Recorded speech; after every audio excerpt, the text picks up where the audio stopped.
allez bien. Comment tu vas, toi, Nathan? Moi, ça va bien, ça va très très bien. En forme. En fait, je me suis fait prendre de court parce que j'étais en train de remettre mon truc. Et on m'a dit, ça y est, ça commence. Je pensais que j'allais avoir le temps et j'avais pas le temps. Ça t'est déjà arrivé des C'est trucs du comme ça? direct, presque. Mais ça t'est jamais arrivé des trucs comme ça? Moi, ça m'est déjà arrivé. Un jour, je faisais une pièce de théâtre quand j'étais petit. Et je savais que c'était à mon tour de parler, mais ils étaient trop sympas, ils nous avaient mis à manger sur la table parce qu'on était des ducs et tout. Et j'étais en train de manger et je savais que c'était mon tour à parler et il y a eu un gros blanc. Parce que j'avais la bouche pleine, j'ai commencé à... J'espère que vous allez bien, on est aujourd'hui mardi 16 mars. C'est ça, nous sommes le mardi 16 mars. Journée de... Du cœur d'artichaut. Journée du cœur d'artichaut. Alors, c'est magnifique, j'espère que vous aimez le cartichaut. Le dartichaut, oui, le dartichaut. Ça fait maigrir l'artichaut, mesdames. C'est ça. Vous pouvez faire des petits jus, des petits trucs salades. comme ça, des salades. Ça se met sur les pizzas. Bon, ça, c'est moyen jet. Mais c'est pas grave. Exactement. On peut quand même être sur les pizzas. Et puis, c'est super bon. Moi, j'aime beaucoup l'artichaut. Exactement. Et puis moi, du coup, en parlant avec ça d'Alexandra, j'ai découvert une expression que je ne connaissais pas. Être un cœur d'artichaut. Oui, avoir un cœur d'artichaut. C'est avoir un cœur qui tombe amoureux, en fait. Qui tombe amoureux facilement. Très facilement. C'est fou, voilà, ça s'appelle comme ça, un cœur d'artichaut. Eh oui. Moi, mon mari, le cœur d'artichaut, lui, quand je dis « Ah, c'est bon, viens, on mange des artichauts », il me dit « Non, j'aime pas trop parce qu'il y en a plus dans l'assiette après que quand on a commencé à en manger. » C'est vrai, en plus, c'est vrai. C'est vrai. C'est tellement vrai. Mais c'est tellement bon. Donc, profitez aujourd'hui pour manger des cœurs d'artichaut. Et si vous êtes un cœur d'artichaut, essayez de pas tomber si facilement amoureux parce que du coup, c'est embêtant parce que... C'est vrai, c'est embêtant. Bah oui. Mais c'est difficile quand même. Ah ouais, bah oui. On continue notre série. Cette semaine, on a ouvert le livre de l'Exode. De l'Exode. C'est riche d'enseignements. Moi, je trouve que c'est un des meilleurs livres parce qu'il y a Moïse, il y a les plaies, il y a le désert, il y a des choses qui se passent, plein de trucs qui se passent. Et du coup, c'est en fait la transition où le peuple d'Israël sort du pays d'Égypte. Donc, on peut imaginer qu'il sort du péché pour aller vers la liberté, vers le pays promis que Dieu a pour nous, notre destinée quelque part. C'est une merveilleuse transition en fait qui se passe. Et du coup hier on a vu Moïse, on a vu ce personnage emblématique du livre de l'Exode. Et aujourd'hui on va voir plutôt une étape de l'Exode, justement le désert. Est-ce que tu pourrais nous lire le verset qu'on Alors, a choisi pour aujourd'hui? ce verset, donc c'est dans Exode 15, verset 22. Sur ordre de Moïse, Israël quitta la mer des roseaux et prit la direction du désert de Chour. Donc, qu'est-ce qui s'est passé? Il y a eu un truc extraordinaire qui s'est passé. Ils se sont retrouvés devant la mer Rouge. Et là, les cavaliers derrière avec Pharaon qui leur courait derrière. Et comment faire? Alors là, la peur qui vient, le doute qui vient, il y a plein de trucs, il y a plein d'émotions qui peuvent venir. Et puis, la mer s'ouvre en deux, ils peuvent passer. Et Dieu referme la mer et on voit tous les cavaliers et continuent dans l'abîme. Ils ne sont pas ressuscités apparemment. Donc du coup, ils ont pu être sauvés et rentrer dans cette étape. Et là, ils sont partis. Donc il y a eu le cantique de Moïse, le cantique de Myriam et ils sont partis sur le désert de Chour. Donc là c'est particulier parce que... C'est vraiment très particulier parce le désert, pourquoi ils sont dans le désert? C'est ça. C'est quoi le désert dans la Bible? Une victoire extraordinaire. C'est ça, mais oui, là... Victoire extraordinaire. Pour le coup... Et ils sortent et vous allez galérer un peu Vous allez galérer un peu. Parce que le désert, c'est pas... il n'y a pas tout le monde qui habite dans le désert, que je sache. Il fait chaud, c'est pas super tous les jours. Il n'y a pas d'eau. Il n'y a personne qui habite là. Il n'y a personne. Il y a rien. Et Dieu leur dit, vous allez devoir passer par là. Ils vont passer par là. Donc c'est un truc de fou. Alors on se dit, qu'est-ce que c'est en fait dans la Bible le désert? Donc le désert, on sait que c'est une terre qui est hostile. On sait aussi que c'est stérile, il n'y a rien qui pousse. Il n'y a pas d'eau, il n'y a pas d'arbres, il n'y a pas d'ombre, il n'y a rien, il n'y a personne, il n'y a rien du tout. Mais c'est le lieu où Dieu parle à l'homme. C'est ça. Et moi, je trouve que c'est intéressant de travailler un petit peu, qu'on voit un petit peu ça. C'est quoi ce lieu du désert? Donc pour moi, le désert, c'est un lieu. Mais c'est aussi un temps, en fait. Bien sûr, je suis d'accord. Qu'est-ce que t'en penses, Je pense que c'est vraiment un temps, puis même on le voit avec Jésus. Jésus, après s'être fait baptiser, on le voit dans Matthieu chapitre 4, puis Jésus fut emmené par l'Esprit dans le désert pour être tenté par le diable. Et on voit qu'il va faire un jeûne de 40 jours. Et c'est là où finalement je pense que Jésus a voulu peut-être passer du temps avec Dieu, passer du temps proche de son Père. Et comme tu disais, c'est des temps que nous sommes amenés à vivre le désert. On est parfois des temps amenés à vivre où en fait on se dit mais il se passe rien, il n'y a rien qui pousse dans ma vie, il n'y a rien qui se passe. Et puis c'est tout le temps aride, sec. Et peut-être que c'est un moment où tu dois te rapprocher de Dieu et où tu dois être amené à plus le connaître. Mais moi, ça me fait penser, tu vois, tu parles de Jésus. Pour moi, Jésus, c'est vraiment le gros parallèle avec ce moment de Moïse. Voilà, il passe par le désert, il y a 40 ans dans le désert. Jésus reste 40 jours dans le désert.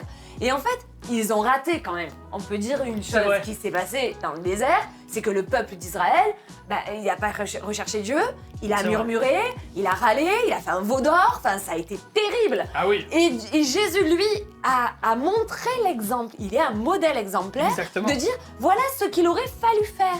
Voilà ce qu'il aurait fallu faire dans le désert. Ils n'ont pas réussi, mais par moi, on peut y arriver en réalité. Ça. Et puis j'ai envie de te dire, si aujourd'hui tu passes par un désert, si aujourd'hui tu te dis mais mince, il n'y a rien qui se passe dans ma vie, je suis en train de piétiner, je suis en train de faire du surplace, j'ai envie de te dire, recherche premièrement Dieu.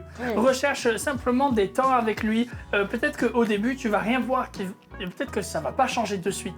J'ai envie de te dire, mais laisse un petit peu le temps faire les choses, laisse Jésus venir toucher ton cœur et te dire exactement ce que lui il veut te dire. Oui, moi ce que je remarque pas mal dans le désert, c'est que en fait le désert, des fois, pour eux en tout cas, c'était la terre promise. C'est ça. Et ils sont arrivés dans le désert. Donc quelquefois, et souvent dans les vies, ça se passe comme ça, c'est que la terre promise d'aujourd'hui, la terre promise que hier Dieu t'a dit ça, c'est ta terre promise, tu dois y aller, ça peut devenir ton désert aujourd'hui. Et ça peut être aussi quelque chose qui déstabilise, parce qu'on sait que le désert, ce n'est pas à vie. Ce n'est qu'une étape, c'est pas la destination. C'est une étape qui nous permet quoi ? De dépendre de Dieu, qui nous permet d'entendre Dieu et de vivre des expériences surnaturelles. Bien sûr. Parce que c'est ce qui s'est passé. Ah oui, dans le désert, ils étaient constamment avec Dieu. Plus de surnaturel que ça va être difficile de trouver. Ils avaient la nuit et le matin, la nuit et la nuit. Ils avaient l'écaille, ils avaient la manne, ils avaient le rocher qui les suivait, qui donnait de l'eau. Et les souliers qui s'usaient pas. Bien sûr. Il y a quand même la des guérison choses. aussi avec le serpent d'airain, c'est extraordinaire. Moi, je trouve que vraiment, s'il y a un moment où vraiment on voit l'action de Dieu tout le temps, c'est dans l'Exode, c'est dans le désert. Et souvent, le lieu n'est que temporaire en réalité. Bien sûr. Et en fait, il nous sert à nous faire grandir, à ce qu'on apprenne des choses. Parce que le désert, quand on est seul, en fait, il nous permet de dépendre complètement de Dieu. Parce que quand on n'a plus de pain, c'est ça. Ça nous fait nous souvenir, et le jour où on retrouve le pain, on va se souvenir de l'odeur et on va se dire hey, moi le pain je veux plus trop en manquer parce que en fait ça va devenir quelque chose avec lequel on va être dépendant quelque part. Exactement. Je parle du pain mais ça peut être d'autres choses. Bien sûr. Et c'est pareil avec Dieu. En fait le désert permet à ce qu'on puisse dépendre de Dieu de façon à ce que même si on retourne après à la vie normale et on rentre dans la terre promise, on puisse se souvenir de dire hey, il a tellement été fidèle, tellement été là. Et du coup, en fait, c'est ça, je pense, que vraiment Dieu a permis qu'il rentre dans ce désert. C'était juste pour, comme dans Osée, il est dit que je l'amènerai au désert pour parler à son cœur. Et en fait, c'est ça. Souvent, Dieu, dans nos étapes de vie, nous amène dans des déserts pour parler à nos cœurs. Pour nous faire grandir et pour que nous puissions nous attacher à lui de façon, on va dire, inconditionnelle et puissante. C'est ça. Moi, je sais pas, mais il m'est passé plusieurs fois dans ma vie de passer par des déserts profonds. Je crois que ça a été les moments les plus surnaturels où vraiment on entend vraiment la voix de Dieu et où on sait qu'il est là, où on sait qu'il pourvoit, on sait plein de choses. Et du coup, de l'autre côté, ça m'a permis de m'attacher à Dieu, ça m'a permis de le voir et ça m'a permis aujourd'hui quand on sort du désert de pouvoir dire il a été fidèle et il sera fidèle demain. Exactement. Et puis en fait j'ai envie de te dire des fois on a envie de contourner le désert, on n'a pas envie de passer par là. Je sais que dans le monde chrétien, passer par le désert c'est tabou. Même des fois il faut pas le dire, oui je passe par un temps de désert, mais bon voilà c'est un peu compliqué en ce moment.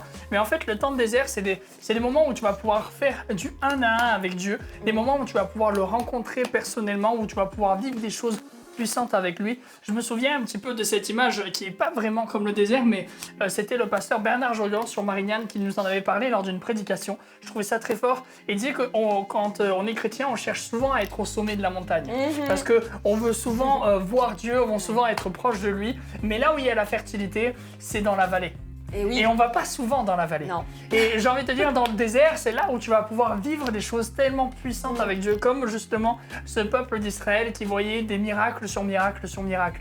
Et je crois que tu pourras vivre des miracles même dans ton désert actuellement. Oui. Et je pense que maintenant, il est bon qu'on puisse prier avec eux. Je vais juste dire un Bien truc sûr, avant. vas-y. Juste une chose. Le désert, comme je l'ai dit tout à l'heure, c'est une étape. Il y en a, comme le peuple d'Israël, quand ils se retrouvaient devant la terre promise, parce qu'à un moment donné, ils se sont retrouvés qu'ils devaient y aller. Il y avait Caleb et il y avait Josué qui sont allés, puis ils se sont dit « Ah non, oui, là-bas c'est bien, il y a plein de choses. » Et puis il y en a 10 autres qui ont dit « Ah non, là-bas il y a des géants, etc. » Ils sont trop grands et ils nous font Et du peur. coup, le désert est devenu leur lieu d'habitation. C'est vrai. Il y a des moments où Dieu te dit « On y va, on sort du désert. Eh oui. C'est plus le temps de rester là, on a vécu des choses, tu as grandi, tu as saisi mes promesses. » Donc c'est le temps de sortir de ce désert. Et quand on y reste dans ce désert, volontairement, parce qu'on a peur d'aller dans la terre promise, On ne veut pas parce que sortir de notre zone de confort. quelque part, ils avaient quand même la C'est manne, vrai. ils étaient quand même, bon, même si c'était dans le désert, ils étaient quand même confort, hein. On est d'accord. Là, le fait de rester dans le désert alors que Dieu te dit de sortir, ben quelque part, tu vas commencer à murmurer. Tu vas commencer à avoir de l'amertume dans ton cœur, du non-pardon. Et il y a des choses qui vont entraîner, et ça va te laisser dans un espèce de gouffre qui les a fait périr. Bien sûr, Parce qu'ils ne sont pas rentrés dans le pays promis. exactement. Par désobéissance. Moi, je te dis, si le temps est pour toi de sortir de ton désert, prends le temps du désert, t'as à apprendre, mais prends le temps aussi de discerner les temps où tu sors du désert et où tu marches dans ta terre promise. Parce que Dieu a un demain et Dieu a un plan pour toi et son plan pour toi n'est pas que tu restes dans le désert mais que tu en sortes. Il est temps de sortir de ton désert. Exactement. Et je te Amen. propose Et on va justement prier. qu'on puisse prier avec toi ce matin Amen. pour que tu puisses réaliser justement les bénéfices que tu peux avoir dans le désert et aussi peut-être que tu dois sortir de ce désert.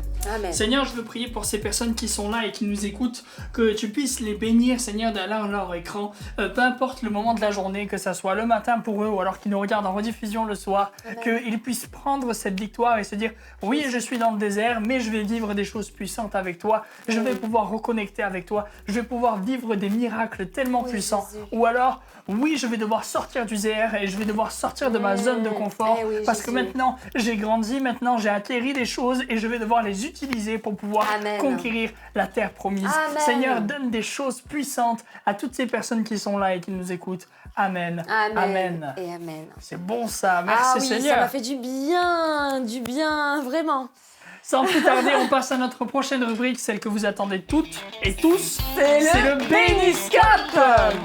Tiens, c'est parti. Alors, pour les dames, change le désert en étang et la terre aride en source d'eau. C'est le psaume 107, 35, verset 35, il le dit. Change le désert en étang. Peut-être qu'il est temps maintenant pour toi de sortir de ce désert. Amen. Exactement. Pour les hommes, Osée chapitre 13 verset 5, je t'ai connu dans le désert, dans une terre aride. C'est là où tu vas pouvoir rencontrer Dieu, Eh comme oui. on te le disait, dans cette terre aride où peut-être tout est difficile, mais c'est là où tu vas voir Dieu à l'œuvre. Amen.